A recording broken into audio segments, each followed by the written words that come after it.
के वार्ता में, प्रेस के संवाद में आए हुए विजुअल मीडिया हो, प्रिंट मीडिया हो, हमारे सम्मानित कैमरामैन हो, उनको मैं अपनी ओर से अभिनंदन करना चाहता हूं। और आज के प्रेस कॉन्फ्रेंस का मेरा एकमात्र केंद्र बिंदु संथाल परगना का एक होनहार, एक समाज सेवी, एक मुखर आदिवासी समाज की चिंता करने वाला व्यक्तित्व, राजनीतिक दल में अपनी भूमिका अदा करने वाला, पत्थर माफिया के खिलाफ लड़ने वाला, कोयला माफिया के खिलाफ लड़ने वाला और विस्थापितों के दर्द को अपना दर्द समझने वाला, निर्धन, गरीब, असहाय, अनाथ बच्चों को पालने वाला, उसको शिक्षित करने वाला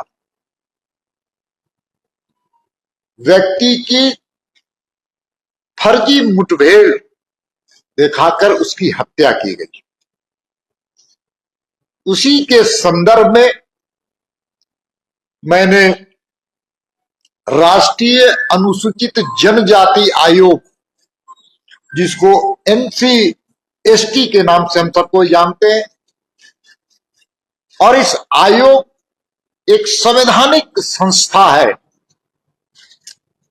जिसका संविधान के अनुच्छेद 338 में उसको विशेष रूप से उसका उल्लेख भी है और उसमें स्पष्ट रूप से दर्शाया गया है कि आदिवासियों के संरक्षण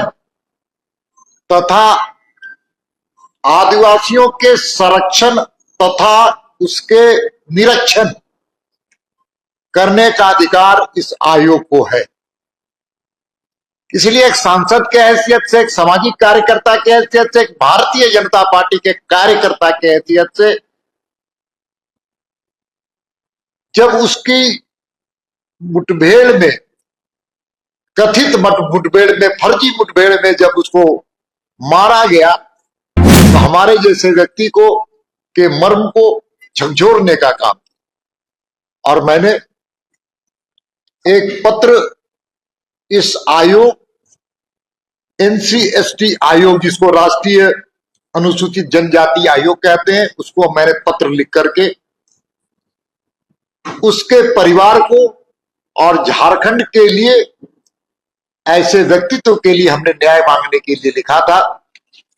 उसी के रिपोर्ट के संदर्भ में मैं आज आपका ध्यान आकृष्ट कराने के लिए आया। ये राष्ट्रीय अनुसूचित जनजाति आयोग का रिपोर्ट है और ये रिपोर्ट एक संवैधानिक संस्था का रिपोर्ट है। ये अनुसूचित जनजाति समाज के हितों की संरक्षण करने के लिए बना हुआ आयोग, और इस आयोग की जो अनुशंसा होती है उसको राज्य की सरकार या संबंधित संस्था को मानने के लिए नैतिक जिम्मेवारी होती है, उसकी मॉरल रिस्पॉन्सिबिलिटी होती है। और इस रिपोर्ट में जब मैंने 9 अगस्त को सूर्या हांसदा को गिरफ्तारी देवघर जिले में दिखाया गया, मोहनपुर प्रखंड में। भारतीय न्याय संहिता में इस बात का उल्लेख है कि जिस समय किसी की भी गिरफ्तारी होती है तो संबंधित जुडिशियल अफसर के पास उसको ले जाकर के उसको पेश किया जाता है। लेकिन 9 तारीख को गिरफ्तारी दिखा गई देवघर में, लेकिन कोई जुडिशियल अफसर के पास ले जाकर के उसको पेश नहीं किया गया।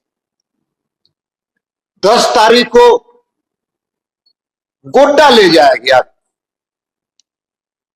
दिन भर गोड्डा में रखा गया पुलिस के अनुसार।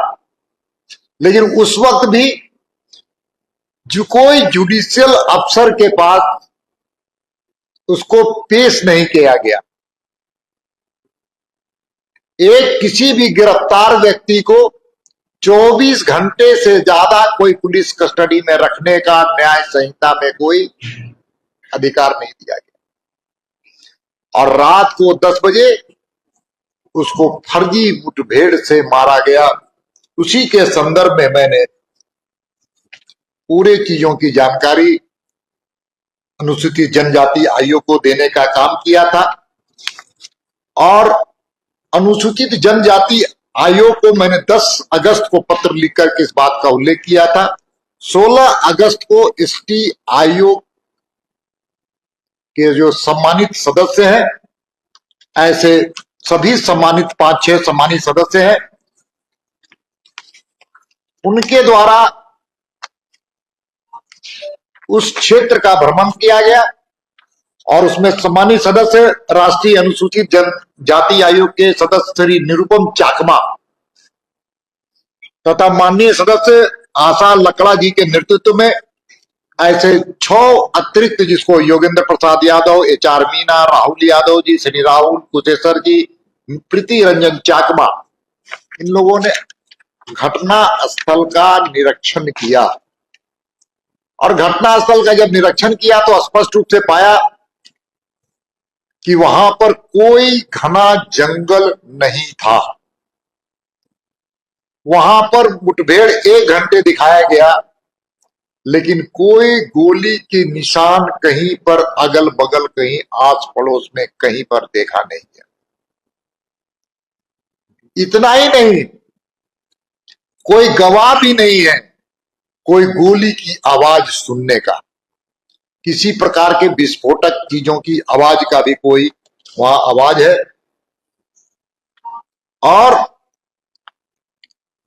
सबसे दुर्भाग्य है कि वहां पर कोई, जहां पर घटना घटती है तो क्राइम सीन को, जहां पर घटना की प्रकार की घटती है तो उसको सुरक्षित किया जाता है, वहां पर कोई नहीं। और जब ये लोग गए तो वहां पर SIT के जो प्रमुख है, जिन्हों के माध्यम से कहा गया, SP ने कहा कि SIT के नेतृत्व में गोली चला है, मुठभेड़ हुआ है, वो भी उपस्थित नहीं हुए। संबंधित थाना प्रभारी भी वहां पर कोई उपस्थित नहीं हो पाए। और पूरी तरह से मामले को दबाने के लिए साजिश रची गई है। ये इनके रिपोर्ट में कई जांच के तथ्यों से चीजें स्पष्ट हुई हैं। वो इसका उल्लेख उन्होंने पृष्ठ संख्या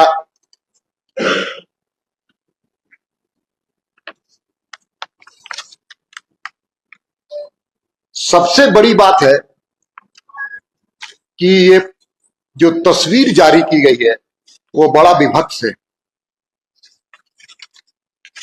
कोई जिंदा आदमी को गोली मारा जाता है तो उसकी निशान कुछ अलग प्रकार के होते हैं, जिसका उन्होंने उल्लेख किया है। दूसरी सबसे बड़ी बात है कि जो फोटो है, फोटोग्राफ्स है, उससे स्पष्ट है कि इनको पहले दूसरे यातना से मारा गया। ये तस्वीर इस बात का उल्लेख है कि पूरी तरह से ये काला दृश्य आप सबको दिखता होगा। गोली लगने से कोई इस प्रकार का जला हुआ दृश्य नहीं हो सकता है।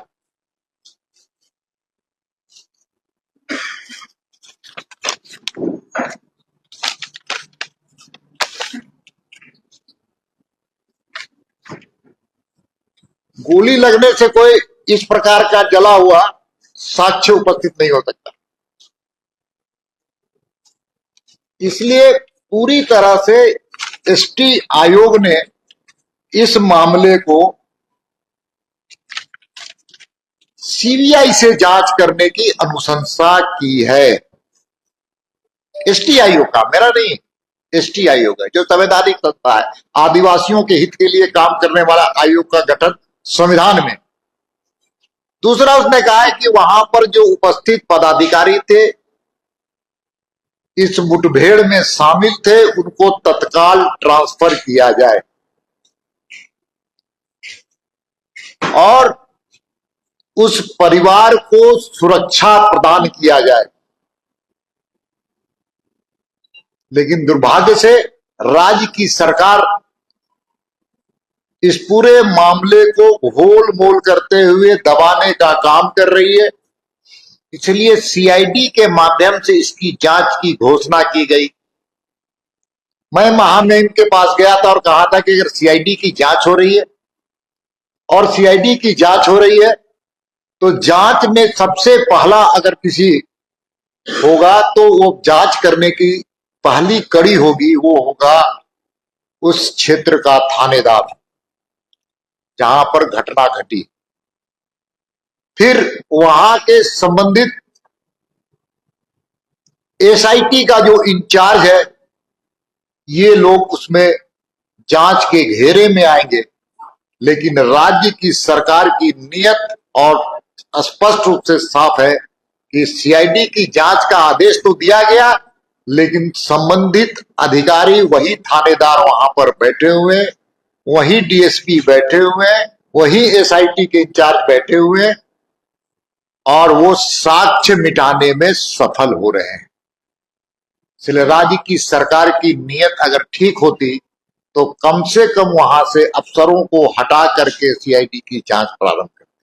इसलिए पूरी तरह से मामले को घालमेल करते हुए राज्य की सरकार, एक युवा नेता, एक सामाजिक कार्यकर्ता जो आदिवासियों के हित की लड़ाई लड़ता था, विस्थापितों की लड़ाई लड़ता था और पत्थर माफिया के खिलाफ, कोयला माफिया के खिलाफ संघर्ष करता, और जब जब वो संघर्ष करता था विस्थापितों के लिए तो एक मुकदमा दायर जाता था।